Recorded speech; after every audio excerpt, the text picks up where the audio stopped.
G'day, it's Jamie, and welcome to Where's My Yowie.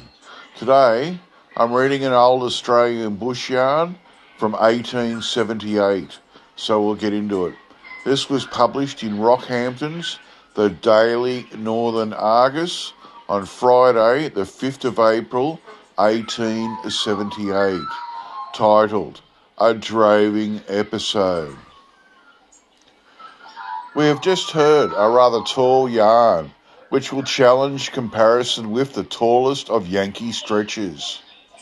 A few choice spirits were met the other evening, and conversation ranged over a wide variety of subjects. Moving incidents by Field and Flood were narrated, the raconteur being in each case his own hero. As the evening progressed, the treatment of subjects became decidedly bolder, until, at length, Munchausen himself would have been hard put to retain first place.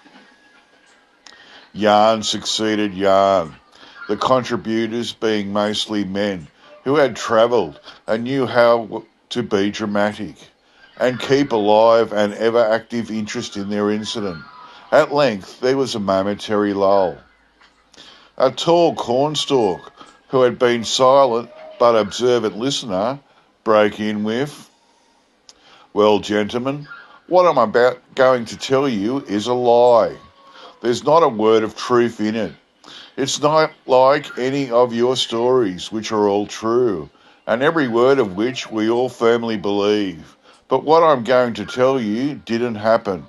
It's simply a lie. You have been talking about riding buck jumpers, shooting tigers, and goodness knows what else, and the yarns have been true, every word of them. Now, did you ever go driving cattle up country?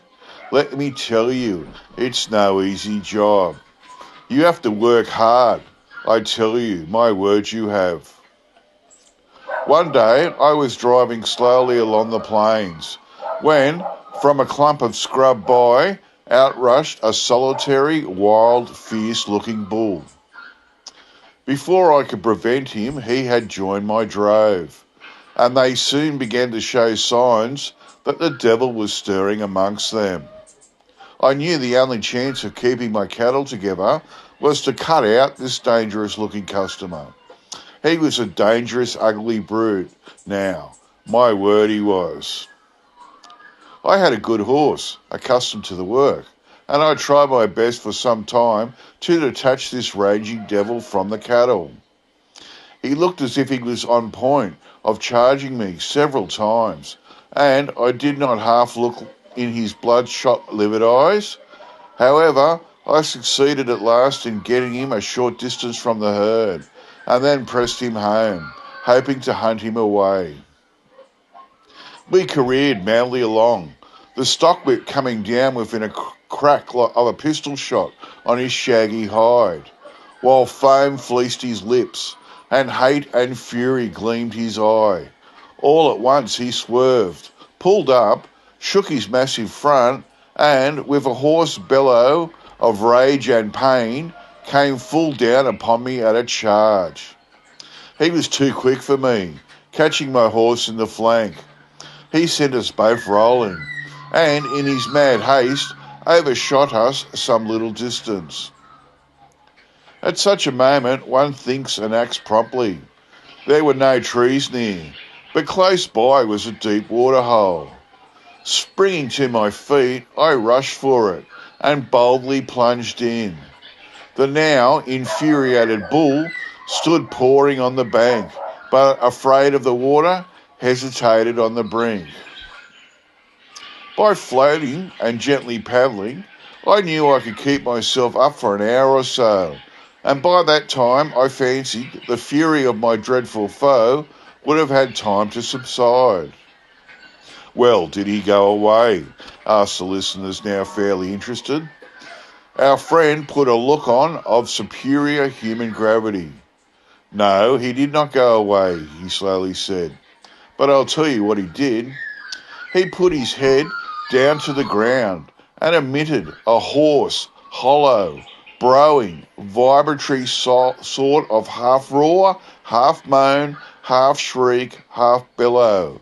It was an indescribable sort of sound.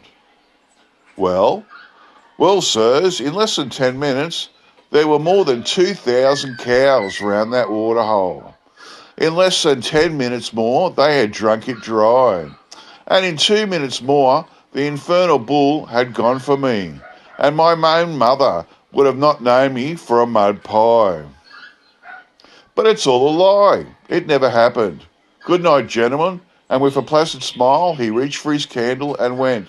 The end. I love that story. That's pretty cool. I got suckered into that when I first read this and forgot about the lie thing and got like fully involved in the story. And like, what happened? What happened? What happened? It's like, oh, it's all a lie. Okay, that's it for me. I'll get back to you all next time. Bye.